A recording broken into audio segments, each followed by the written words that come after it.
This is breaking news. Mayor de Blasio is giving an update on the coronavirus pandemic in New York City. Let's go to it now. About small businesses that are part of the life of our neighborhoods that we depend on so much, how many of them are threatened right now, and that's particularly true in communities of color. We need to do everything we can to help save small businesses, neighborhood businesses all over the city and help bring them back as we fight back against the coronavirus. So I want to talk about that, and I'm joined by some very special guests today who will talk about that as well. But first, I got to talk about the news out of Washington. The Republicans in the U.S. Senate presented their version of a stimulus plan, but I have to say to Majority Leader McConnell, not much of a stimulus there. In fact, I would call it a non-starter. This plan literally provides zero support for state and local governments that are fighting through this crisis, that are struggling just to keep basic services going, to provide the health support people need, to make sure that our first responders and our healthcare heroes will still have their jobs to keep serving us. It slashes, literally, this stimulus plan from the Republicans slashes unemployment benefits at the point where people need them more than ever. It ignores entirely the extent of the hunger crisis. And we know right now in the city, almost 2 million New Yorkers need food at some point or another in the week, and we're providing food for free to all New Yorkers who need it. 100 million meals served so far for free. The Republican Senate plan just doesn't work. And it certainly fails places that have been hit hardest by the coronavirus, like New York City. So again, this plan will not work. It is a non-starter. It literally misses the opportunity to help us fight back, fight this disease, restart our economy. This plan will not help us do that, and we need to see something much better. Once again, the President of the United States remains silent on the topic. We need to fight for a much better, much clearer stimulus. And in the end, think about it now. Think about the first responders, the healthcare heroes. Think about the teachers. Think about the sanitation workers, all the people we depend on who right now don't know if they're going to have their jobs in the future. The very people who fought through this crisis and saved us don't know what the future looks like, not only here, but all over the country. And there is no new revenue coming. So unless this stimulus happens in Washington on the level we need it to, we won't be able to save the jobs that deserve to be saved. We won't be able to restart our economy. The analogy that I would say is this is like the Republicans in the Senate saying they have a fire truck and they go to a burning building and they park the fire truck in front of the burning building, but they refuse to hook up the hose and put out the fire. That's what this plan says to us. It says they aren't interested in actually solving the problem. So with that, I want to go back to where I started. The fact is, and everyone, when you think about your own neighborhood, when you think about what's happened to the small businesses in your community, when you think about how many jobs are at stake, the life of the neighborhood, the character of the neighborhood, so much that we depend on. And particularly think about the burdens that communities of color are experiencing. They have borne the brunt of the coronavirus crisis. The disparities are raw and clear, and that comes home as well with small business. Look, there has been some federal support. I'll tell you when I think the federal government's done something right. The PPP program did some good, but disproportionately, people of color businesses were not able to access that support and those loans. We found at the same time who did get that support. Big business did great. They are doing fine. Wealthy people did great, accessing government support as per usual. The stock market's booming, but regular, everyday people, particularly people of color, could not get that help. So we have been looking at that reality and saying we can't depend on the federal government. We've seen that they're not trying to do enough for businesses in communities of color. So we need to do more locally with every tool we have. And our task force on racial inclusion and equity has been leading the way. And this is, again, leaders within the city government agencies, people of color in senior roles and key government agencies who have gathered together to put together not just recommendations, but action items, right now action items, to make an impact and help people in the most distressed communities all over this city. Today, I'll be signing an executive order that will expand our current efforts to help minority and women-owned businesses, with a particular focus on the 27 neighborhoods that have been hardest hit by the coronavirus. And you're going to hear more in a moment about the details, but one thing that we're going to say very, very clearly is that for all the contracts where the city has more discretionary power, that being contracts under $500,000, there must be an aggressive effort with each and every one of those contracts to identify minority and women-owned businesses who deserve that opportunity and make sure as many of them as possible get that opportunity, because it is crucial to get money to the grassroots in the hands of businesses that will turn around and employ people at the local level, and to save those businesses, a lot of whom might not make it if they don't get more support. So the effort that led to this executive order has been led by a number of great leaders in this administration, but the person who I have charged with focusing on the constant development and expansion of our efforts to support minority and women-owned businesses, the director of our office. She's doing an outstanding job coming up with new and creative approaches. And I want to welcome Maggie Austin to tell you more about our plan. Maggie. Oh, Maggie's remote. Okay. Thank you so much, Mr. Mayor. I am thrilled to be part of this announcement. And I want to talk a little bit about MWBEs and the issues that they're facing, and then I'll go into the executive order. So since the start of this crisis, MWBEs, and I want to focus particularly on businesses owned by people of color, have faced an existential threat. And I don't think I'm exaggerating when we say that, when research has shown that about 40% of Black-owned businesses may not survive this pandemic. So, I don't know who needs to hear this, but I'm going to say it anyway. MWBEs are critical to the very fabric of New York City. They contribute to the vitality and vibrancy of each and every single neighborhood in this city, and they represent the future of business and the future of this city. That's what makes New York so unique. And I believe wholeheartedly that the financial uncertainty that plagues MWBEs, especially the businesses owned by people of color, plagues our collective future. New York City is now on the road to recovery, and we're all thrilled, but we're going to be hard pressed to recover economically if minority-owned businesses don't recover and are not part of that recovery, because the collateral impact of their failure will be really hard to overcome. What do I mean? So minority-owned businesses or businesses owned by people of color are typically located in communities of color. They hire people from those communities. Those very people in turn spend their money in the community, which, by the way, as the mayor said, are some of the hardest hit communities in this pandemic. So for me, nurturing and prioritizing the MWBE ecosystem is not only a moral imperative, it makes complete economic sense for the city of New York. And luckily, the mayor understands the importance of leading on this issue, and he wants to make sure that MWBEs are an integral part of this recovery, the city's recovery process. And the mayor also recognizes that our role when making MWBE policy is to ensure that the city's commitment to diversity is reflected in its spending. We can't go around saying MWBEs are valued by the city if they're not participating in our procurement process. We need to put our money where our mouth is. So that's why today the mayor is making the bold choice to push agencies to prioritize our MWBEs in very specific and concrete ways that's going to give them access to contracting opportunities. So let me talk about some of the initiatives in the executive order.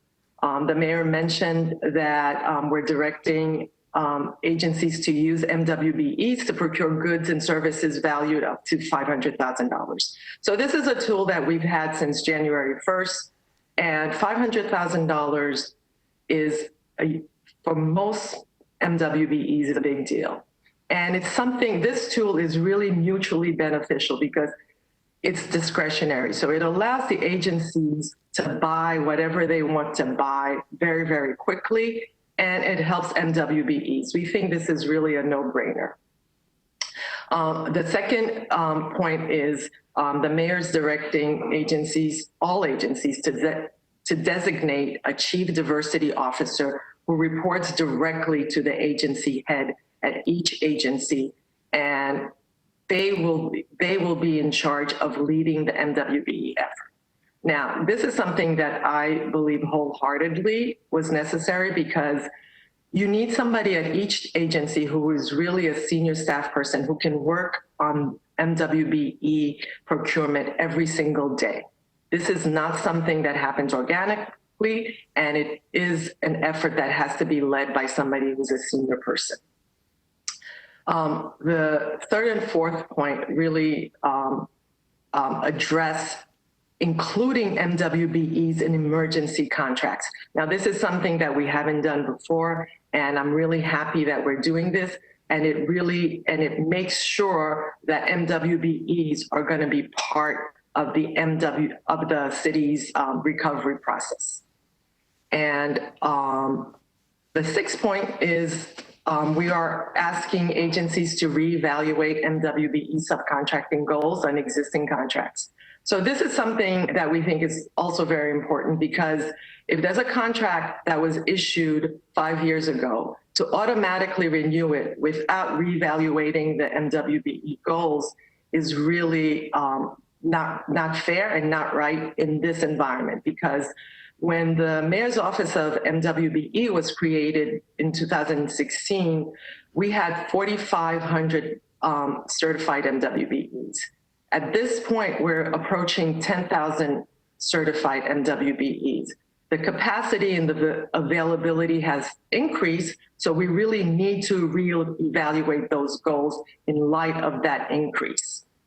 And the next point is we're also going to ask agencies who procure contracts for over $25 million to send the procurement to MOX and the mayor's office of MWBE so that we can review it to make sure that we can break it up into smaller contracts. When a procurement is over $25 million, there are very few firms, whether they're minority or not, who can perform on that contract. That's a really big contract. It behooves the city to reevaluate to see if it can be broken up, because that would increase competition, which is better for the city.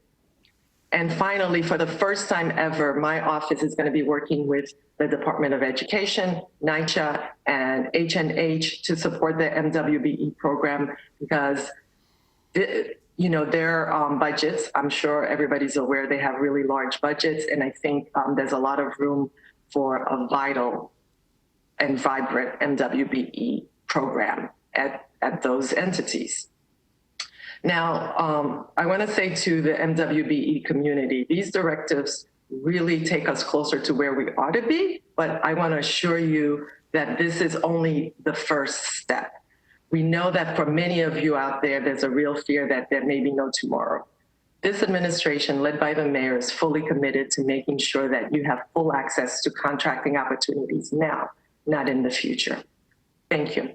Thank you very much, Maggie. And I think everyone can hear from Maggie's presentation, there's a lot to do and a lot to do urgently. And Maggie's going to lead the way as the director of our office for MWBEs in making sure that agencies live up to these commitments and do it quickly. So in everything in life, it's not just having a vision and a plan and a roadmap, which this executive order provides, but also having someone who is authorized and empowered to do the enforcement.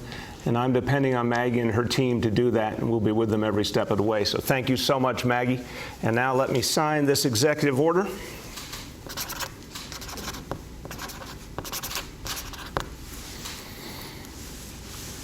And again, want to emphasize that this work was a team effort that came out of really powerful discussions from our task force on racial inclusion and equity. And we are seeing more action more quickly from this task force than what I've seen in government in a long time. Extraordinary group of leaders who are feeling urgency and have great ideas and are putting them to action. To tell you more about what the task force is doing on this effort and what it will be doing beyond, the Executive Director of the Task Force, Sadia Sherman. Thank you so much, Mr. Mayor.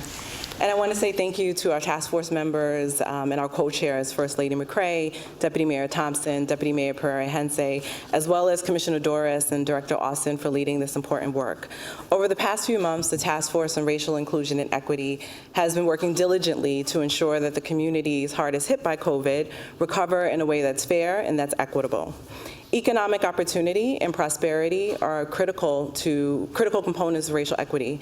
And that's why I'm excited to be here today to announce 3 new initiatives that are really aimed at supporting businesses in Black and brown communities to access new opportunities. Despite tremendous efforts and progress, Black and brown entrepreneurs, especially women, still experience challenges when accessing government contracts. Through a new talent matching service, the city will identify viable contracting opportunities and work with businesses to navigate the contracting process as well as better market their businesses and services, all with the goal of helping them successfully compete for government opportunities. This program will also outreach to private institutions and anchor institutions in our communities to make sure that they are including MWBEs within their procurement strategies and ensuring that they're tapping into our talent pool. While we're leveraging procurement as a growth strategy, we also want to make sure that businesses have access to the connections that they need to grow and to enjoy long-term success. Networks are crucial for entrepreneurs, and we know that many entrepreneurs of color lack access to the networks and the business leaders that they need to get insider advice to get ahead. The new SBS Pro Bono Consulting Corps and Mentoring Network will work to fill that gap. These programs will provide minority businesses with access to business leaders who have expertise and can provide the business and the operational and the financial and technical assistance that they need to grow and sustain their business and also adapt to the challenging environment that we have post-COVID.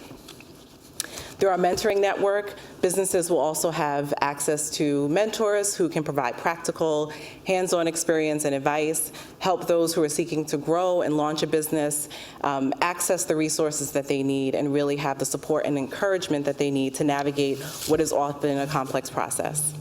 You've heard it said a few times this morning, but I'll repeat, MWBEs are a real viable and critical part of our local economy. They contribute greatly to Black and brown communities, they generate jobs, they generate wealth, and they're a critical component of racial equity. Our city's contracting should reflect the diversity of our city. And with this new executive order and these initiatives, we are working to make sure that happens. So thank you again, Mr. Mayor, and thank you for your support of the task force. Thank you, Sadia, and thank you for your leadership. Now, I want to hear from one more person who can tell you what it means when the city government is on the side of minority and women-owned businesses. And she's someone that I've worked with over many years. A family story that's powerful, a small business started in the 1970s by her dad that's turned into really a wonderful, strong business, employs a lot of people.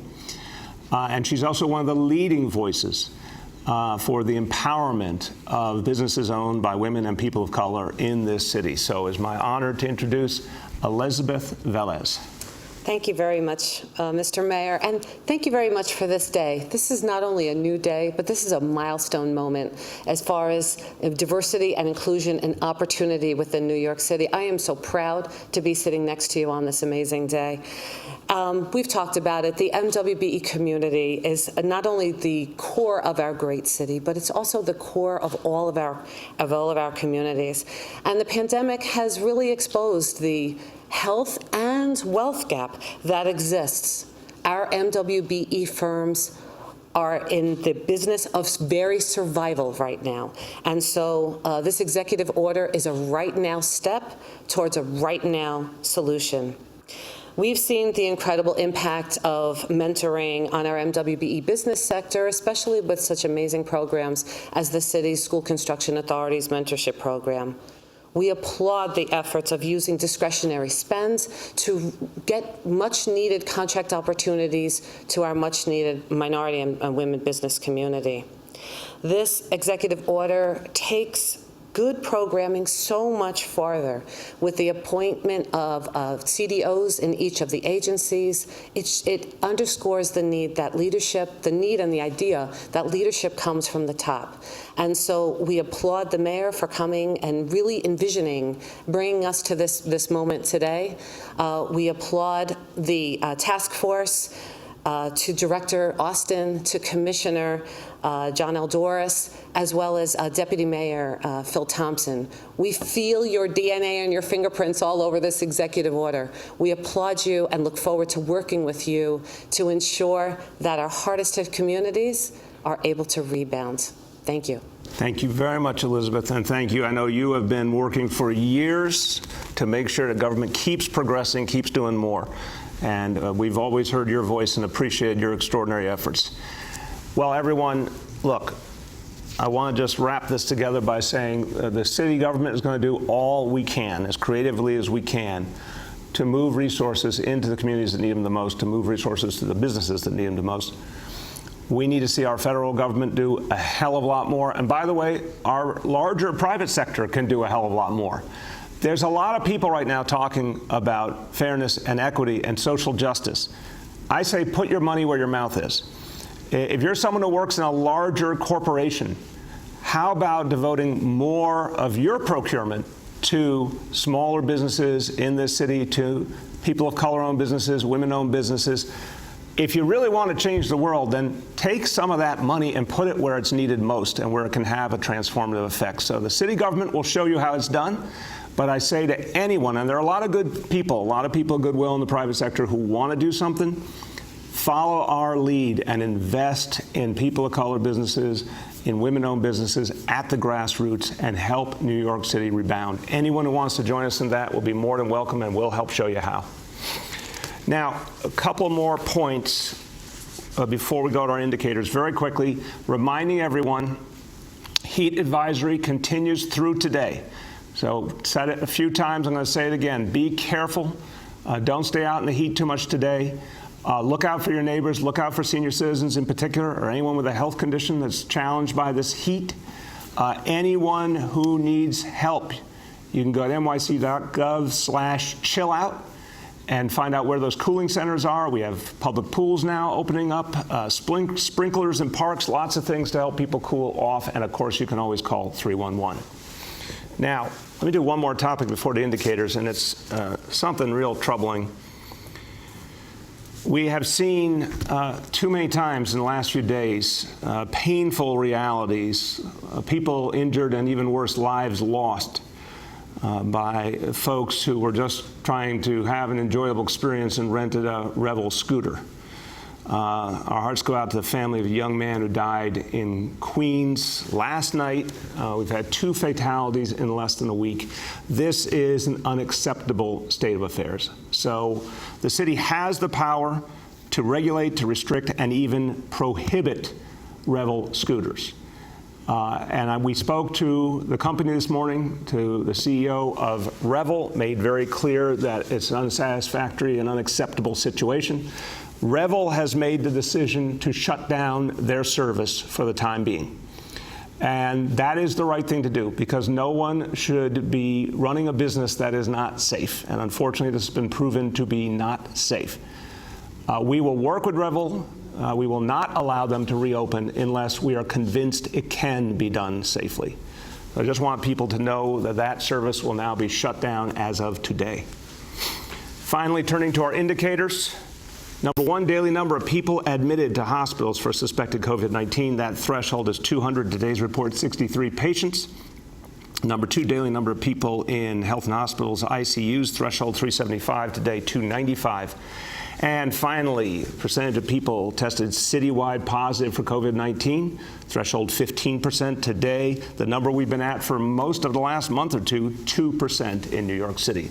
So again, well done, New Yorkers, but stick to it, please. Let's stick to a disciplined approach and keep that number low. Few words in Spanish. Hoy firmé una orden ejecutiva para ampliar nuestro apoyo a los pequeños negocios que les pertenecen a minorías y mujeres. tenemos que ayudar a los pequeños negocios y a las comunidades más afectadas por el virus. Juntos vamos a crear más oportunidades para los pequeños negocios porque son el corazón de nuestra ciudad. With that, we turn to our colleagues in the media, and please let me know the name and outlet of each journalist. Hi, all. We have with us here today Sadia Sherman, Executive Director of the Task Force on Racial Inclusion and Equity, Elizabeth Velez, President of Velez Organization, Small Business Commissioner Doris, Maggie Austin, the Senior Advisor and Director of the Mayor's Office of Minority and Women-Owned Business Enterprises, and Senior Advisor Dr. Varma. With that, we'll start with Henry from Pix 11. Good morning, Mayor. Thank you. How you doing, Henry? I wanted to get into the stimulus a little bit, or the lack of state and local funding stimulus. You haven't been quite specific about what job cuts, what service cuts. You've said they're broad-based across the board. Something this big has to affect across the board. When do you need to get specific? It seems like rubber's meeting the road in Washington. It is, Henry. Look, let's go back a step to see what the House of Representatives did. I want to commend Speaker Pelosi and our House delegation. The House did it right. And by the way, many weeks ago, passed a stimulus that provided really ample support for cities and states around the country and would allow New York City to get fully back on our feet and do the things we need to do to protect people and keep our workforce strong. The Senate has countered with nothing, nada. They have countered with a plan that does not even give any help to state and city governments, even though it's abundantly clear all over the country, blue states, red states, there's been a massive revenue loss.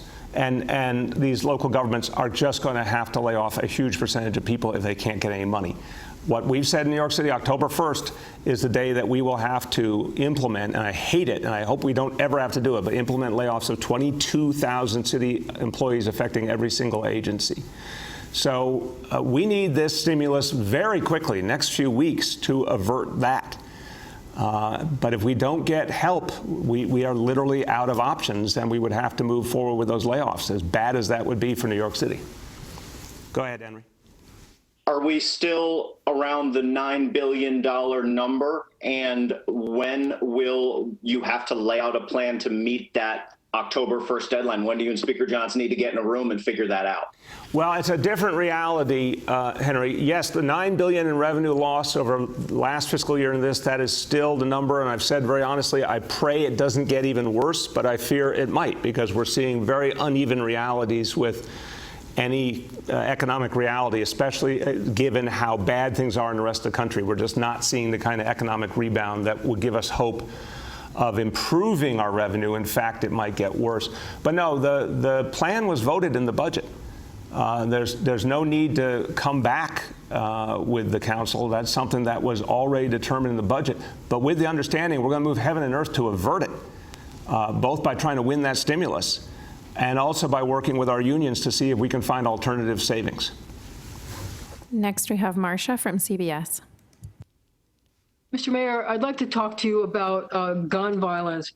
We have a 1-year-old who was shot and killed, 16 and 18-year-olds who were killed playing basketball, shootings in a Staten Island deli. I wonder, what's your rock bottom? Marcia, look, we are going to fight back against this horrible situation. I've said to you and everyone, it's a perfect storm where we've seen so much dislocation in this city, so much pain, so much frustration, and in the middle of all that, we don't even have the normal things that we depend on to make sure we can stop violence, like a functioning court system. So we're all going to have to work hard in every way. We've asked communities to come out and with everything they've got, and people are responding. Clergy, elected officials, Cure Violence Movement are responding. NYPD is using new strategies, moving officers where the need is greatest. We're calling on the state to reopen the court system fully. We're going to fight this back. That is the bottom line. The city has been through a lot worse, tragically, and you know it, I've seen it, you've seen it in terms of violence, but we're going to fight this back. That's the bottom line. Mr. Mayor, my second question has to do with Revel. Why did it take so long for the city to step in to try to regulate this company?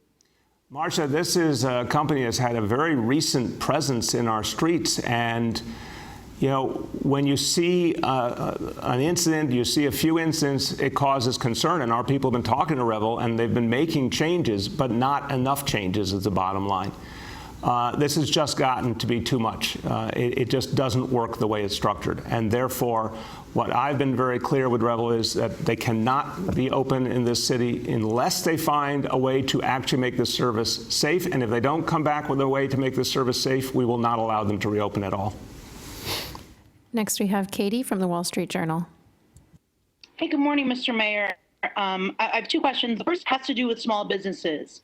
So, you know, I've spoken to small business owners across the city, and the common denominator, regardless of which neighborhood or their race, is they're having issues paying rent and with insurance. You know, if you run a restaurant that now the capacity that you have with an open restaurant seating is, you know, a tenth of what you could have inside, you're clearly not going to meet the margins you had. So is there anything the city can do and will do beyond, you know, the programs you announced today? I'm sure mentorship is fine, but, you know, I think it just comes down to dollars and cents for a lot of these businesses. So what can the city do to help with those financial issues? So, Katie, it's an important question, but I want to first say I don't agree with you on the restaurants that are using the outdoor space. A lot of them are reporting they actually have more seating outdoor than they had indoor before. And there's certainly a lot of them are seeing tremendous customer response and are getting a lot of revenue, thank God. I'm hearing this directly from restaurant owners. I just want to correct that. But I'm sure in some cases, as you say, it's the other way around. I respect that too.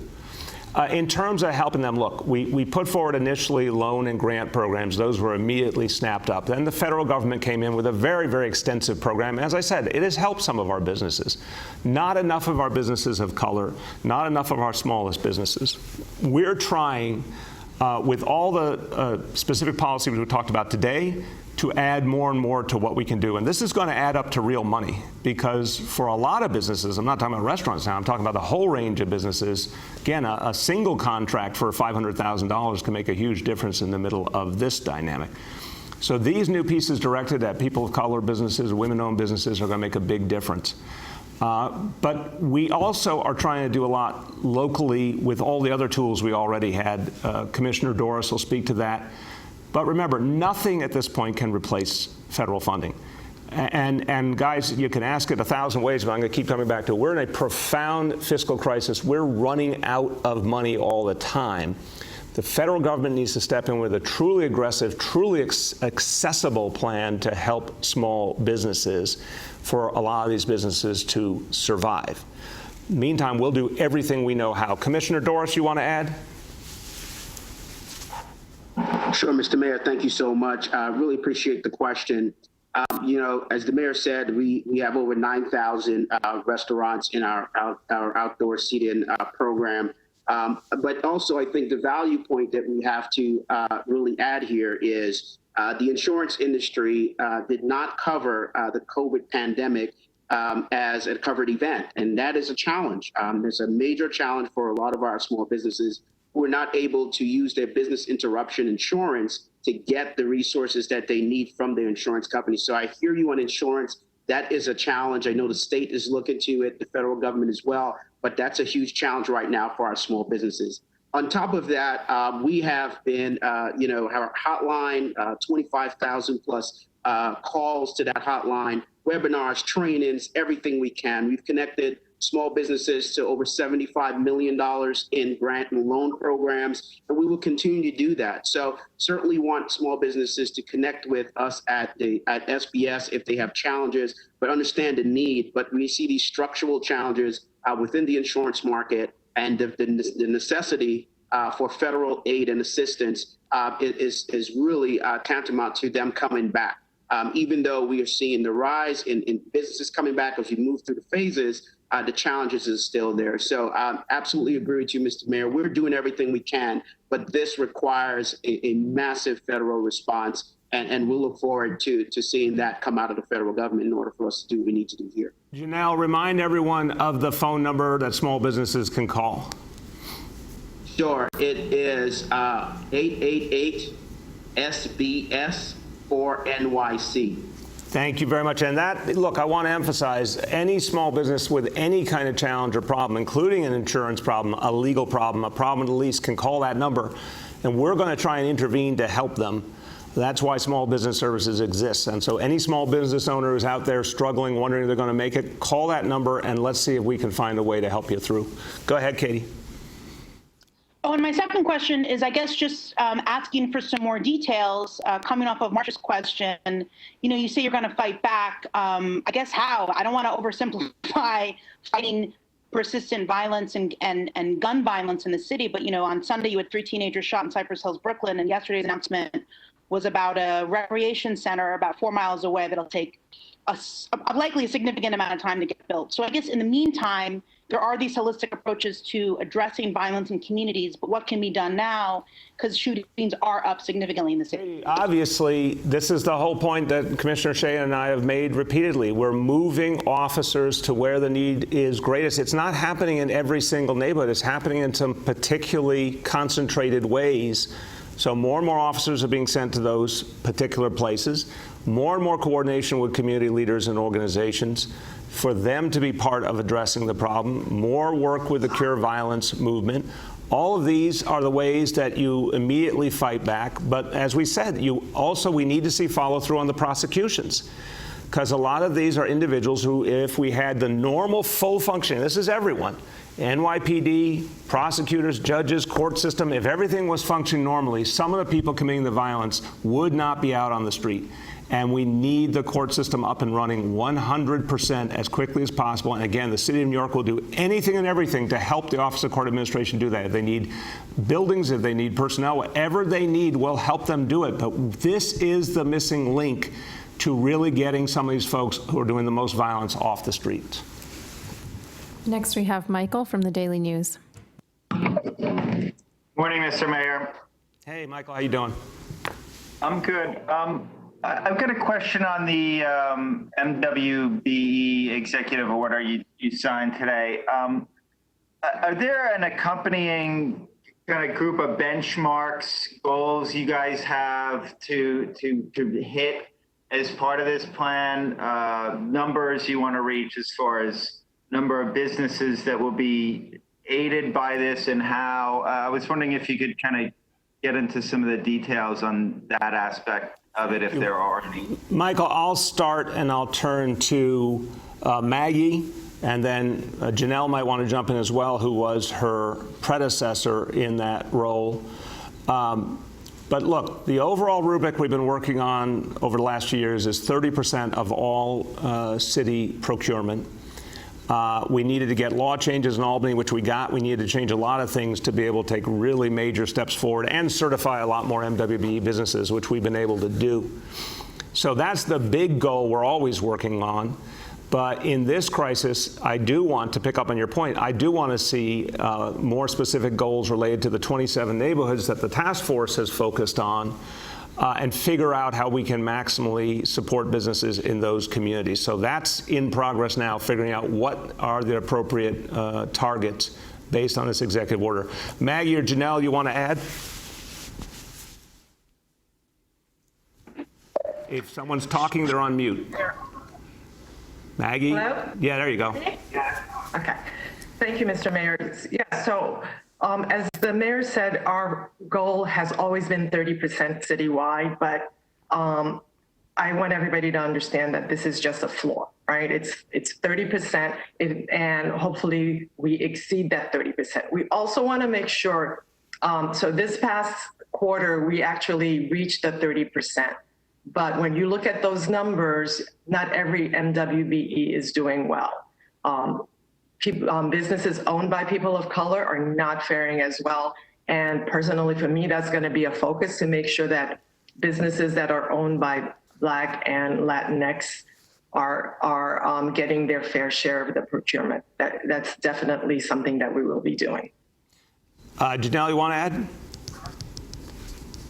No, just that, when we talk about contracts under 500,000, you're talking about 32,000 contracts that the city put out every year. That's just the city. We're not talking about the private sector partners So when we think about opportunity, which I think is outlined in the executive order, we see that this is really a place where a lot of our Black and Latinx firms can participate. And so that's why this is so critical. So the opportunity is great, and those targets are there to 30%. Also, the $25 billion that the mayor had set out by 2025, and certainly more than halfway there with $16 billion already out the door. But again, like Maggie said, we want to zero in on the Latinx and Black businesses in order to help those communities come back. So again, great opportunity. We're talking 32,000 contracts the city does every year, under $500,000. And so when we think about that great opportunity for our businesses, I think that's the place we want to focus on. Thank you, sir. Go ahead, Michael. Thanks, guys. Appreciate it. The next question I have goes back to Henry's question at the beginning. Mr. Mayor, you mentioned, I think, 22,000 layoffs looming. Could you break down that number? I mean, where are those layoffs going to be seen agency by agency? No, Michael, I can't break that down today. Look, our goal again is to avert them all with a proper stimulus. And what I'm hoping and praying here is there's going to be enough public outrage over the Senate proposal that it will push things back in the direction of the House bill, which would give us the kind of resources we need to avert those layoffs. We're also going to work with labor to try and find alternatives, to try and find savings. And that's going to be a union by union effort. So you're going to see different outcomes depending on the union and the agency. But no, it's not time to outline the specifics. I can only say the number is 22,000, and it will affect every agency. Next, we have Sydney from the Staten Island Advance. Hey, Mr. Mayor, the state legislature passed a bill last week that would require the city to hold public hearings in communities it wants to build homeless shelters in before they open. The bill previously would have required shelters to be subject to ULURP, which you had opposed, but it was significantly amended to the new version that passed last week. I understand you're still opposed to this version of the bill. Can you elaborate on why? And is your administration raising these concerns you have with the bill to Cuomo to try to stop it from getting signed? Sydney, I need to get briefed on the specifics of the final bill language, and then I can give you a better answer. But what I can say broadly is it's very clear that this city for decades has had a challenge with homelessness. And we've got to, by law, and it's also the moral thing to do, we've got to provide people a roof over their head in their time of crisis. Remember, Sydney, most people in shelter today are working people who, even before the pandemic, were just being crushed by low wages and high rents. And so I always say, there but for the grace of God go we, that a lot of good people ended up with no choice and had to end up in the shelter system. We've got to help people and then help them back on their feet, help them out of shelter. It's understandable. There's no community. I've never found a community that says, oh, we really would love to have another homeless shelter. But in the end, it's something we have to do for everyone. We've tried to reorient the system to reflect the communities where homeless folks are coming from all over the city, each taking their share of the need and having the shelter capacity for people from their home community. But I still think the best way to do this is to make sure that when we need shelter, we can act on it quickly. And we will always work with community people, but I think creating long, difficult processes that stop us from being able to put shelter up is only meaning we can't serve people in need. Go ahead, Sydney. Yeah, and I have a second question. In 2017, you announced $5.7 million in funding to renovate a community center at the Mariners Harbor houses on Staten Island by this year. But 3 years later, those renovations haven't been completed or have started despite the money available in the capital budget. Yesterday, you announced a new recreation center in Flatbush and renovations to NYCHA community centers around the city last week.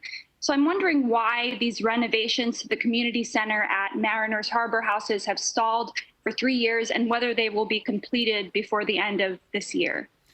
It's a very good and important question, Sydney. I thank you, because I remember vividly when we made the announcement at Mariners Harbor.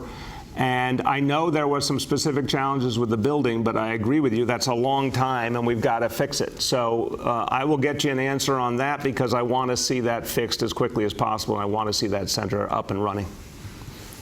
Next, we have Aaron from Politico. Next, we have Aaron from Politico. Next, we have Aaron from Politico. Mr. Mayor. Hey, Aaron, how you doing?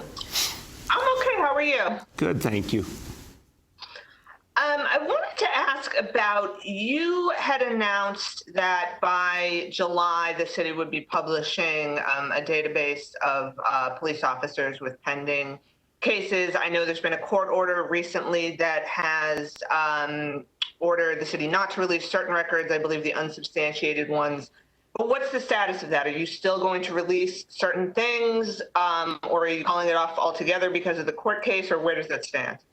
I got to find out from the lawyers, Aaron, where we stand exactly. The plan is to publish an extensive database. We're going to do that. If the court case is causing a delay or changes we have to make in the short term, we'll speak to that. But let me just check with the lawyers on the latest. But unquestionably, once we navigate the court case, we're going to continue with that.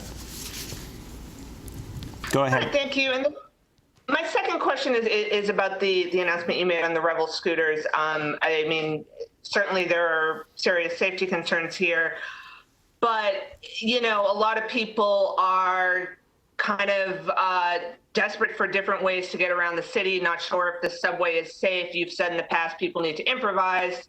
You know, these scooters were one of the ways that people tried to do that. I'm just wondering if there's anything you can offer as far as what the city can do, you know, for people who need a way to get around.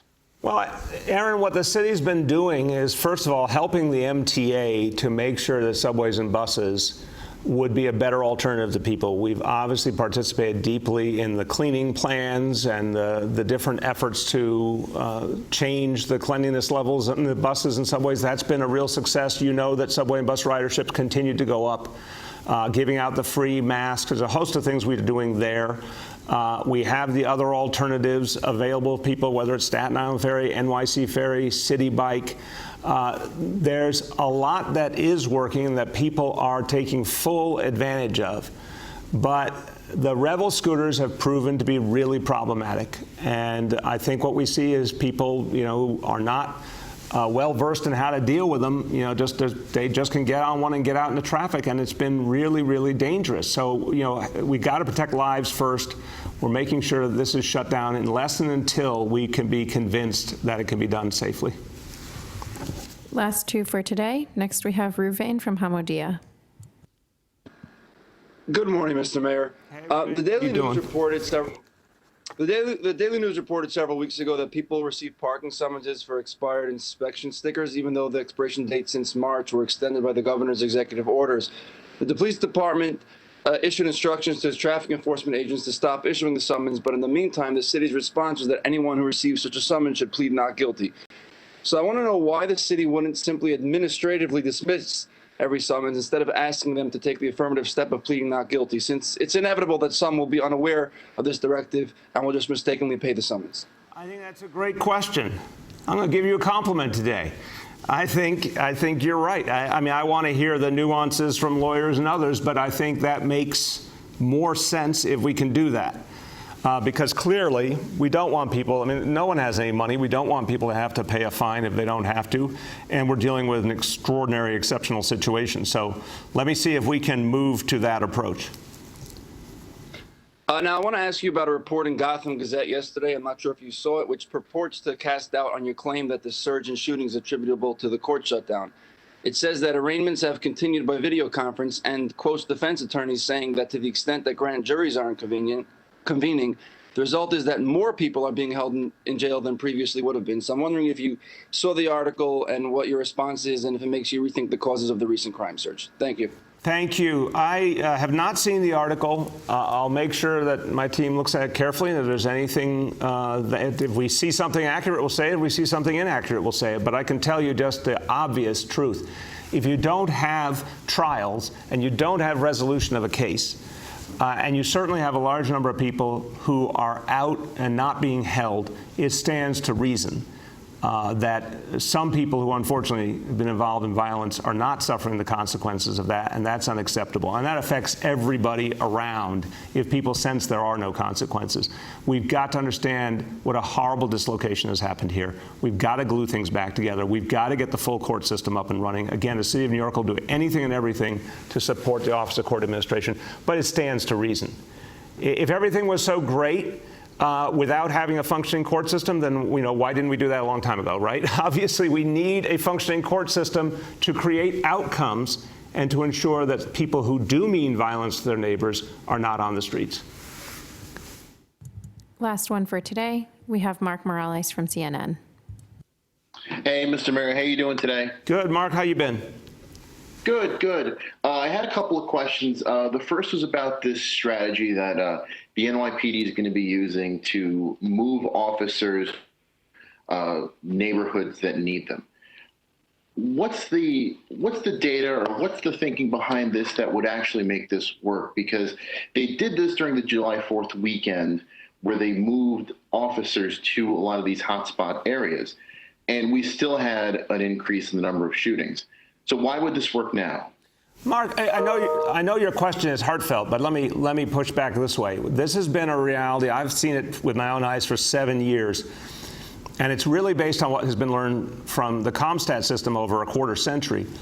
Unfortunately, you're going to have problems. Sometimes it's more in a subway, sometimes it's more in this neighborhood, sometimes it's more in that neighborhood, sometimes it's a certain gang. You're going to have problems. It is about perfecting a strategy to address the problems and going at it with enough officers, and the thing we've tried to do more and more with neighborhood policing, with community involvement, which is crucial, whether it's in terms of getting information and intelligence or community efforts to show that violence will not be acceptable in the community. So this has worked time and time again. The difference is the pandemic. This has made it much more complex. People aren't going to work, people aren't going to school, there's tremendous frustration, there's tremendous trauma, there's lots of layers here that are making it harder, and no functioning court system. But I'm still convinced the essence of the approach works. We've seen it work. If there's a right police presence and the right coordination with community, that is still the best way to stop shootings. Go ahead.